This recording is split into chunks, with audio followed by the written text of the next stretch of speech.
This week, I'm going to teach you one of the most versatile techniques in all of mentalism, and it's going to allow you to read the mind of anyone you meet, whether they're thinking of a name, a drawing, a number, a card, whatever. And at the end, I'm going to reveal the winners of the contest. Here we go.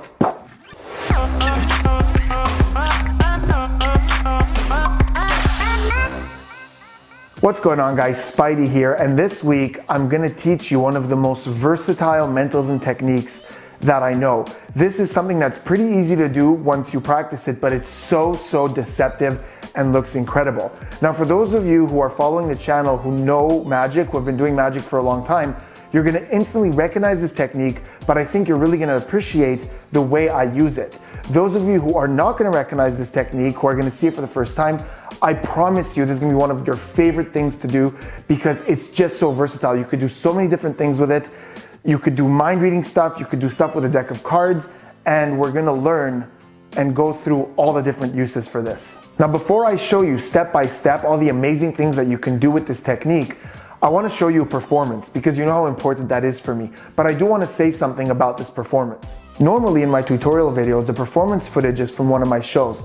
I'm surrounded by a group of people, I do the trick, it gets a great reaction, except for right now with what's happening, I'm not doing any shows and we're not even allowed to be in groups. So I got together with just one friend of mine outdoors and I filmed this for you to see what it normally looks like. But I've known this friend for like 20 years. She's seen my show 100 times and I specifically asked her to not give me a big fake reaction at the end because I hate that kind of thing. So this performance is for you to see how the trick plays out, and I'm sure you're going to be able to imagine how amazing the reactions normally are. We're going to try something with your thoughts right now. I've got some index cards here. Grab any one, doesn't matter, they're all the exact same thing. And I want you to think of a drawing in your mind that holds meaning to you. Any object in the world that means something to you that you can easily draw. Do you have something? Great. Take this marker, draw it on either side of that card. I will look away. That way there's no way I could see it. Make sure that I cannot see what it is. Let me know when you're done.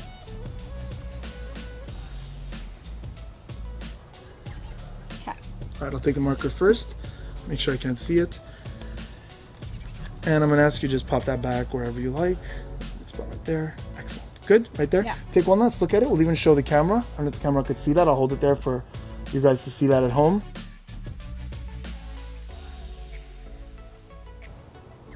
Great. Take one last look at it. In fact, I'm gonna leave it sticking out like this because I want you to see that I'm not gonna look at it, I'm not gonna touch it. I'm just gonna push it in like that, barely touching it. Is that 100% fair? Yeah. Excellent. Hold out your right hand. I'm gonna put these cards in there and I'm just gonna grab the top one. Look at me over here, think of your drawing in your mind. Imagine it like in this big screen between us, projected right there.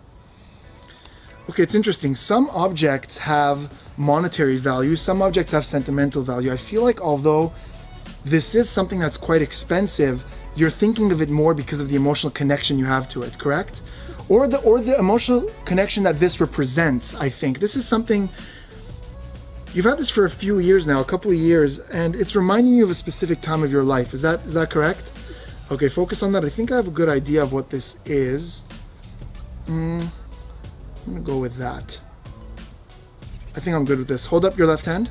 Flat like this, wonderful. I'm gonna put that right there, that is my drawing. Now you made a drawing, you put it somewhere in the middle, you saw that it went in there fairly, so it's gonna be somewhere in here. Oh, there it is. What is that? Is that a ring?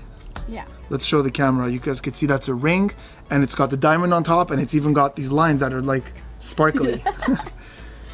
I had no idea what you were thinking. I made a drawing as well and put it in your hand. You drew a ring. Not gonna believe this. I drew a ring. There it was. I hope you guys enjoyed that performance. So what we're learning today is a secret peek. In other words, you're secretly gonna see something that your spectator has no idea that you can possibly see.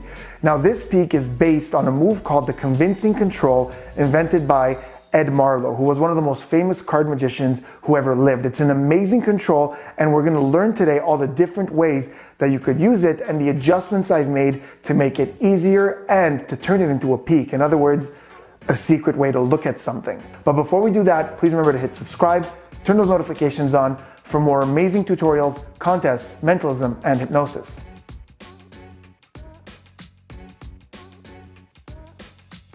First and foremost, you have to decide in which context you want to perform this technique. So in the video you just saw, I did it as a mind reading trick where she made a drawing and I read her mind and told her what that is. So if you're gonna do mind reading, whether it's a drawing, a name, a number, a word, whatever, you're gonna wanna use these. These are called either double blank cards or simply blank playing cards. I will leave a link in the description where you could get a bunch of these at a very reasonable price.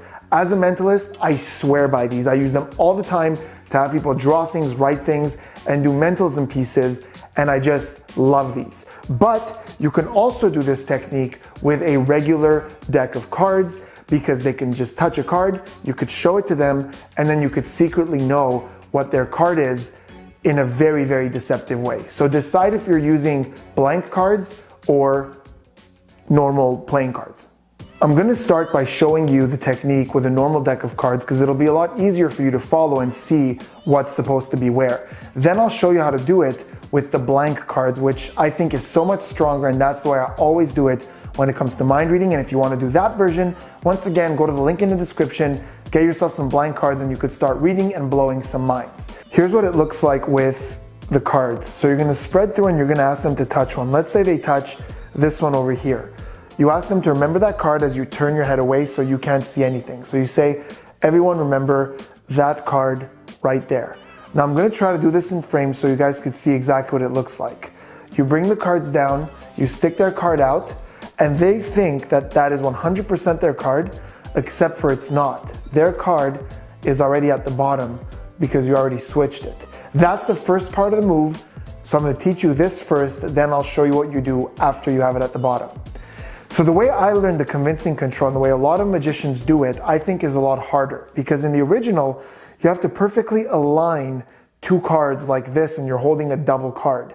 I don't do that. Here's what I do. So let's say they touch this card over here, the one I'm touching with my left thumb. Let's see what it is. It's the 6 of spades. Let's say they touch that one.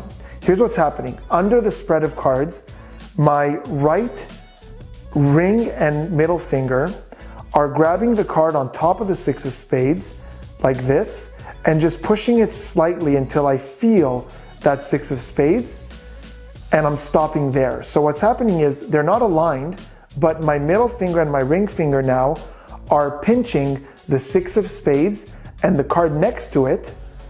So those are being held by these two fingers, and the rest of the deck is being held by my index finger. So that happens down here, right? So you spread through, they touch the 6, and I just pinch those two cards from under. I could feel them. And now I come up to show it to them like this. I go, remember that card. Now my left hand's gonna come up to show them the card they have to remember or point to the picture or the word or whatever.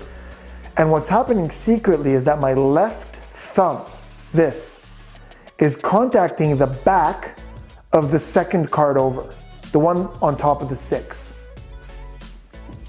Like this. So it's contacting that card.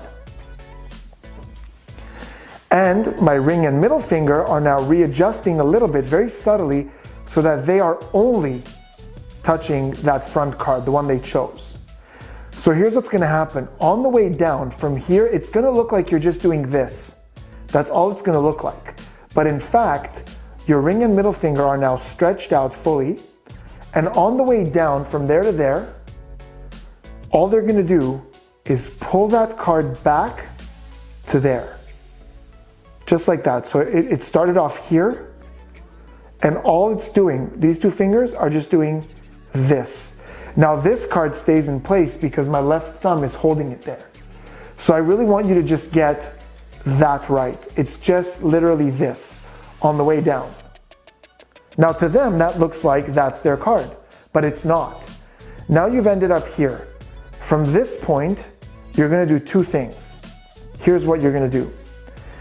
All my fingers now of the right hand are pinching that card on its right side, there, along the length of the card. My thumb is pinching on top. I'm gonna move everything down like this, all together, and my right fingers are gonna allow this to open up like a book, and you're gonna close the cards up, and that puts their card at the bottom. Once again in slow motion, they touch a card, my ring and middle finger pinch that card and the one above it as the index finger holds down the rest of the deck. Left hand comes up to show that card. Left thumb pinches the second card over. On the way down from this position, these pull that as I go here. They think this is their card. It's already switched. This whole thing moves back. That card is opened up like this, and it closes up and goes right to the bottom. Okay, so now let's talk about how you're gonna secretly see the card. So there's two ways to do it. So once again, let's say they've touched a card, you've showed it to them, you've told everybody, remember this card, you've secretly stolen it, it's at the bottom, they think it's over here, it's already at the bottom. There are two ways to go about this. The first one is as simple as this. You have them push it in. You say, push your card in yourself. They push it, and you just grab the deck from above, and you simply say, okay, so it's somewhere in the middle. And you're just staring at it. It's right there in the face. This is so innocent because they have no idea that you could possibly see that card. They don't know it's there. The second way to secretly see the card is the one I use more often, and I find it so sneaky, it's ridiculous. So let's say that's the card once again, you've shown it to everyone, and you come down here and you close up the cards. Here's what I do. I say, I didn't see it. I don't even want to touch it. I'm actually going to just push it in like this. So basically what I've done is my left thumb and fingers have grabbed the deck like this from the side. My right hand comes over and from the bottom of the deck pulls out a bunch of cards, and I come forward to use them to push that card in. So they think their card is here, sticking out, when in fact, it's staring me right in the face because it was at the bottom. So this is so crazy to me because they think their card is being pushed in, but it's actually staring me in the face. Then I drop it on top like this, and I've seen their card, but they have no idea that that was possible. Now let's talk about the version with the blank cards, which is my absolute favorite because it's such a practical and strong close-up piece of mind reading. So they've made the drawing, they're holding on to this. You spread the cards and you tell them to put it back somewhere. So let's say they put it there. I mean, it doesn't matter. You spread and they place it somewhere in the middle. So as I'm spreading, I extend my hand, and my hand is already pinching this next card over with the middle and ring finger. So I go like this, they put their drawing back in the middle right there, and as I come back, I add it here. So basically I just do this. So I add it there. So once again, we're in that same position. And I say, actually, you know what? Let's show everyone. So first they drew it, now they put it back, go, actually, let's show everyone. Take one last look, really burn that image in your mind. We'll show everyone else. Everybody remember that picture. That's it. And now we're in the exact same position. On the way down, I get rid of it. They 100% think it's over here. And I say, look, I don't want to look at it. I don't even want to touch it. So I'm going to push it right in. And of course, I'm looking at it once again, push that in, close the deck, give this to them, take one for myself or take a piece of paper, draw what I think, put that in the other hand, and you have a beautiful close-up mentalism miracle. There it was, guys. I hope you enjoyed this really versatile and deceptive technique. Let me know in the comments how you think you're going to use this, and then come back and let me know how it worked out for you. Now for the contest. I want to thank you guys from the bottom of my heart for last week's contest. You guys made the magicians that were featured in that video feel like $1 million, and I was so happy. Now the contest was for 7 copies of my lecture and 3 copies of my DVD induction, all about how to hypnotize people. So if your name is on the screen right now, if your YouTube name is up here right now, you are one of the winners, and I want to thank you for participating. Reach out to me on Instagram and I will send you your prize. Thanks for watching, guys. Hope you enjoyed it. I will see you on the next one.